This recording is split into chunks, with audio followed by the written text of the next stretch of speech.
50টি দেশি মুরগির বাচ্চা দিয়ে বছরে আয় 10 লাখ টাকা।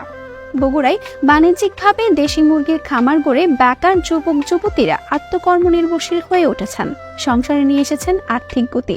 শেরপুর উপজেলায় এখন কয়েক শত যুবক দেশি মুরগির খামার গড়ে লাখপতি হয়ে গেছেন। জানা গেছে, বগুড়ার শেরপুর উপজেলার বিভিন্ন এলাকায় বাণিজ্যিকভাবে দেশি মুরগির খামার গড়ে উঠেছে।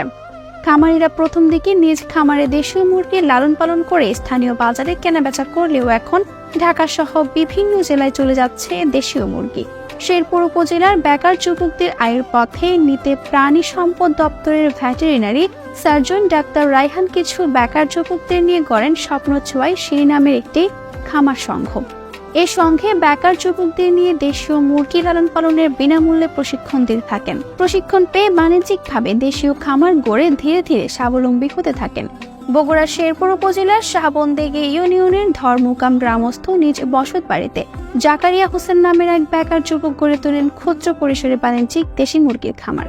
মাত্র 50টি দেশি মুরগির বাচ্চা নিয়ে শুরু করা জাকারিয়ার খামারটিতে বর্তমানে 1000-এর উপরে মুরগি রয়েছে। এর মধ্যে দেশি জাতের ডিম পাড়া মুরগি রয়েছে 5 শতাধিক। এছাড়া নিজ বসত বাড়িতেই একসঙ্গে 37,000 দেশি মুরগির ডিম ফোটানোর জন্য রয়েছে নিজস্ব হ্যাচারি। বিগত 5 বছরের ব্যবধানে ব্যবসার পরিধি বাড়ায় শূন্য থেকে লাখপতি বনে গেছেন যুবক জাকারিয়া।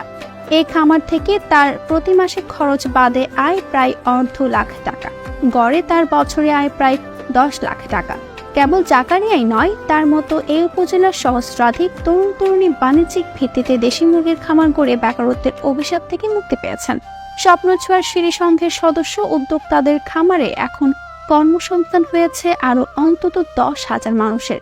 এই শিল্পের সঙ্গে যুক্ত থেকে জীবিকা নির্বাহ করছেন তারা। জানা গেছে, স্বপ্ন ছোঁয়ার সিঁড়ি সংঘের খামারগুলোতে কোনো অ্যান্টিবায়োটিক ও স্টেরয়েড ধরনের ওষুধ ব্যবহার করা হয় না।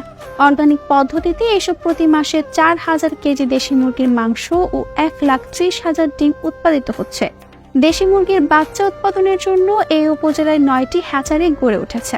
এসব হ্যাচারিতে মাসে 85,000 দেশি মুরগির বাচ্চা উৎপাদন করা সম্ভব হচ্ছে বলে জানিয়েছেন তিনি।